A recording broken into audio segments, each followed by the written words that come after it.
Կատարում ենք M5 H13 ճանապարհահատվածի հիմնանորոգման աշխատանքներ։ Զվարթնոցից դեպի Մասիս տանող ճանապարհահատվածը։ Այս պահին ընթանում են գրունտի մշակում։ Այստեղ ունենք կողային առուների տեղադրում, բետոնե եզրաքարերի տեղադրում։ Կատարվելու է ավազակոպիճային շերտի 10 սանտիմետր հաստությամբ տեղադրում, որից հետո C5 տեսակի խճային հիմքի տեղադրում 20 սանտիմետր։ Ունենք նաև բիտումային մշակում, որից հետո կատարելու ենք ասֆալտբետոնային շերտի տեղադրում 2 շերտով։ Ճանապարհը շատ վատ վիճակում էր գտնվում, երթևեկությունը գրեթե անանցանելի էր։ Ճանապարհը նախատեսված է Երևանը շրջանցելու համար, բայց քանի որ ճանապարհը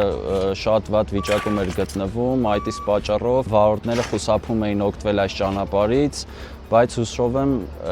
մինչև 4 եռամսյակի սկիզբ արդեն վարորդները կկարողանան երթևեկել այս ճանապարհով։